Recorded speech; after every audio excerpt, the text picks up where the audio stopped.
Start this video by saying thank you SK for the inspiration. Your Psylocke video is one of the best guides that I've seen, and even if this video turns out half as good as your one, I will be happy with the quality. But enough of the glazing of SK, I think it's time to glaze myself.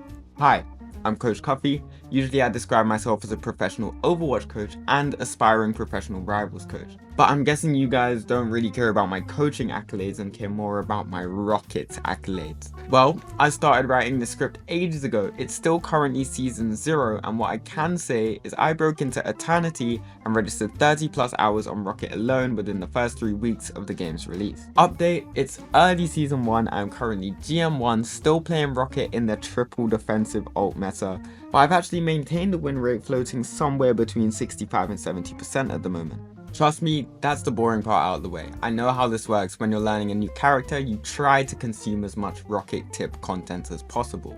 But I promise you this will stand out because I genuinely don't believe that there is a single Rocket player on the planet that views the game how I view the game. And with that being said, let's go on to the basics. Rocket's kit.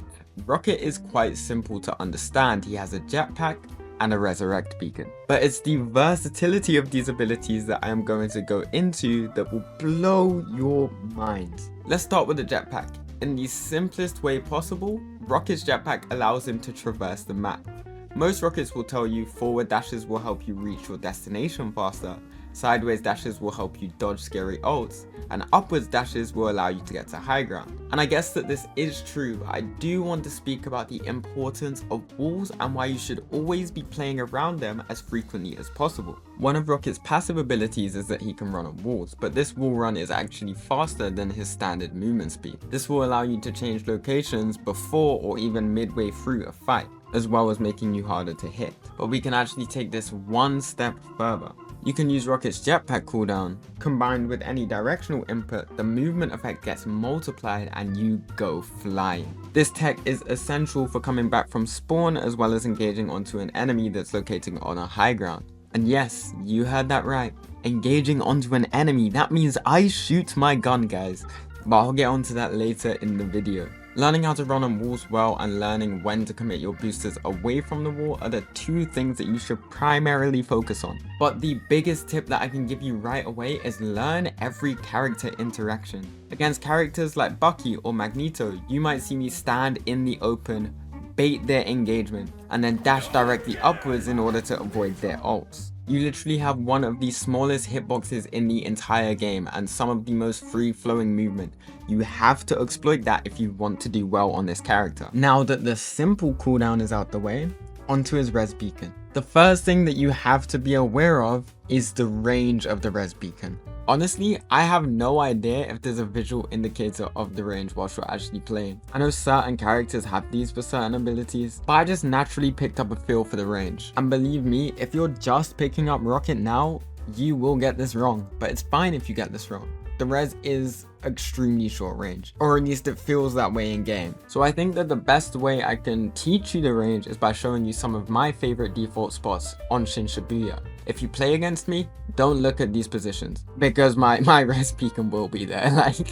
But just like my jetpack dashes, I'm not going to take this at face value. We have to optimize it. And step 1 to this is looking at the lanes I actually put my reses in. I think I already briefly mentioned that I will have multiple res spots in a fight. And that's because fights will take place in multiple areas over the course of a point. Going back to my res spots, the first one is just in case we get magic pick. Basically preparation for the absolute worst case scenario.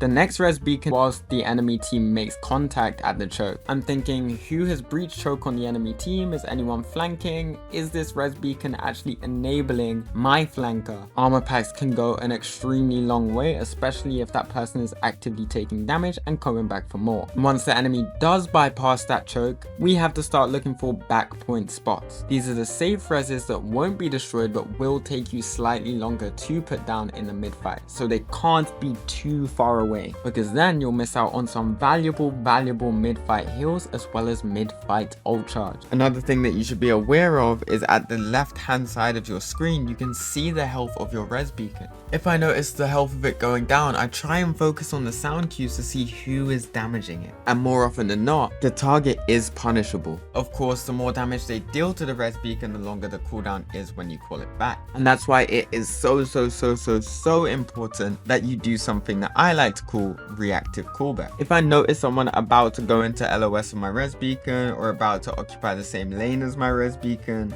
or even if one armor pack flies a bit too far out and is in the open so people know where my res beacon is, I will simply just call it back. I'll call out to my team, no res for 5, and then I'll instantly call it out when my res beacon is back and placed. Now going on to the more complicated concepts, I wanted to emphasize the importance of not dying first. If you die first, your res beacon goes down, which means that you are missing out on your res advantage as well as a large percentage of overall team healing. And yes, in some ways that means you should let people die if you know you are about to die. Let me land. If that person's gonna die and I'm gonna die, and I die before he dies, he will not get rezzed. If he dies before I die, he will get rezzed with full health. I spend 10 seconds respawning, I spend 10 seconds getting back from spawn using my movement tech that I mentioned earlier. And since I get my res cooldown back once I die, I come back with a res 20 seconds earlier than I would have done before. A lot of the times you'll see me absolutely launch my res beacon in the direction of the fight. That's typically when I see my teammates a crit through the walls. I call this reactive reses because a lot of the time the res lands as my teammate die and I get the res off. But Coffee, you said if the rocket dies, the team has significantly less healing. And yes, this is true. I'm gonna double down on that. But that is exactly how you pick the target that you res. And that's a huge misconception. I've heard people compare Rocket to Mercy and people saying, you can't pick who you res with Rocket. It's the first person to die. Well, you absolutely can pick who you want to res because you're also the person healing them, stopping them from dying in the first place. And if you're sitting there puzzled as to what I could possibly mean, I'm saying don't heal the people that you want to die or that can afford to die. And that's not me necessarily saying hard pocket the person doing the best in the fight. It could be something to do with ult charge. If there are 3 people in a fight that need healing, a Star-Lord 20% to ult, a Storm 50% to ult, and a Luna Snow 80% to ult, I am definitely not letting my Luna die. I'm letting my Storm die first so she can get res.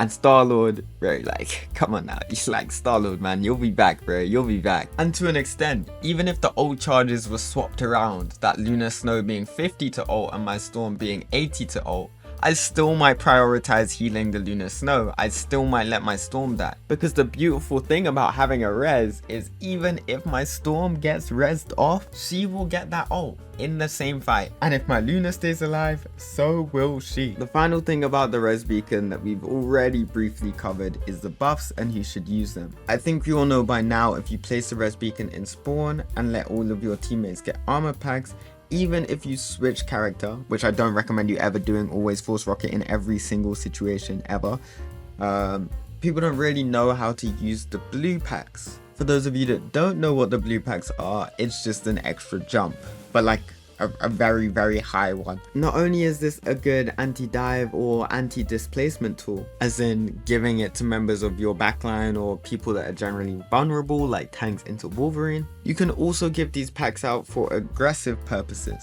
You ain't ever been hit by an Agamotto on Spider Islands over the building from the top rope and then he still has a fly to get out. And I know you've seen the Wolverine tag. Give it to a Wolverine. You can snatch anyone from the enemy backline, double jump midway through whilst you still have them in your grasp, and all of a sudden they're in Narnia behind all 6 of our guns. They're dead. 100% of the time they're dead. They don't live that. And speaking of they don't live that, I will now explain why Rocket is the best duelist in the game. Okay.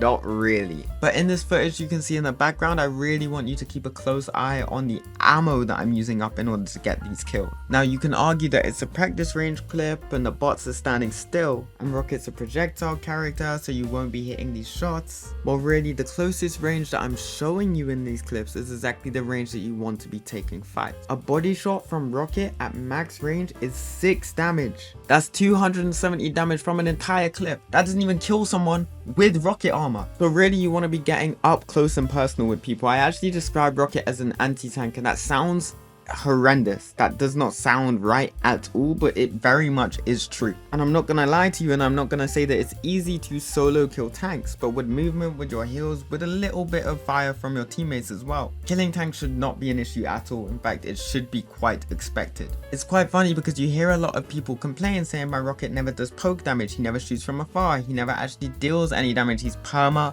holding right click. But actually you do get way more value from permanently healing, permanently holding right click, and only shooting when someone is right next to you or if you can close the gap. This doesn't just go for tanks, however. You should be actively looking for conflict.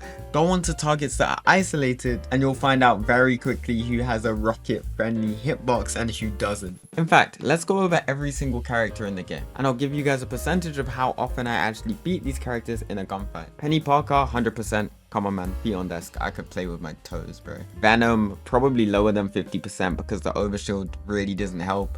Let's say 20% for Venom, but it's still a very favored matchup. You want to be playing against Venoms. With Duelist, your chances drop significantly. With Black Panther, it's either going to be 100% or 0%. You'll figure that out after fight 1.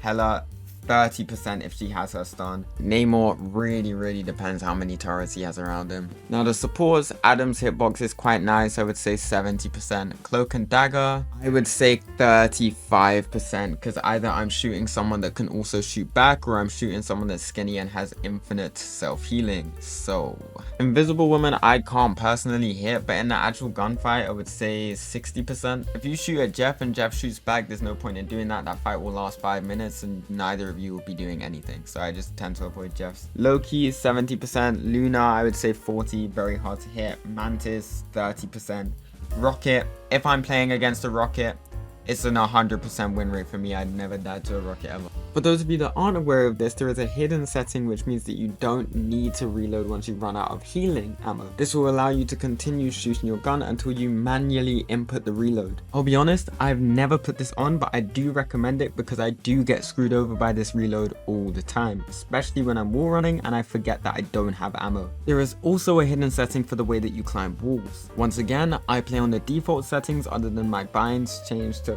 personal preference. The only difference is I genuinely prefer the default settings for the wall climbing one. You know, I don't need directional mouse movement. My movement's kind of insane as it is, so. And now the final thing that we need to address is Rocket's ult. This is the most misunderstood thing about him because a lot of people say that his ult is bad, but I think his ult is very strong and it's a free fight win or a free support ult out. I think it's only right of me to explain these terms in relation to the triple support meta and how I'm using it specifically this season. Rocket's ult is a damage boost. Everyone around him has stronger damage. What's the benefit to this? Well, fights can close up a lot faster, and on top of this, you're putting a lot of stress on the enemy supports. The higher our damage output, the more likely they are to use a support ult. People telling you that Rocket is only valuable in triple support are liars. What you're doing by playing Rocket in triple support is decreasing your team's damage output even more, because a Rocket is never going to match the damage numbers of another damage. So what you need to do is sway the ult fights in your favor. If you use your ult and they match it with a support ult, that's the exact same trade-off as a support ult for a support ult, because regardless of whether your ult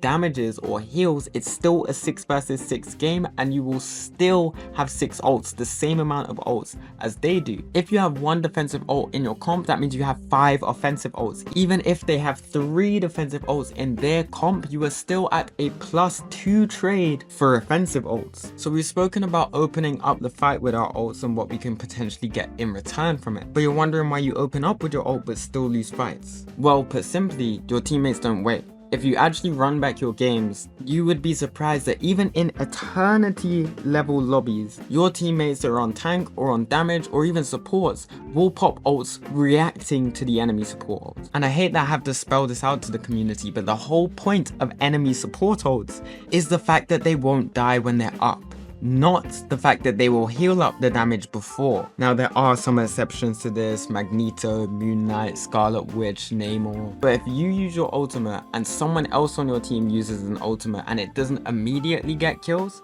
they've thrown it for you, not you. They don't know how to play around the rocket. You've done your job. And from a coaching perspective, that tells me that they don't understand the game, not you.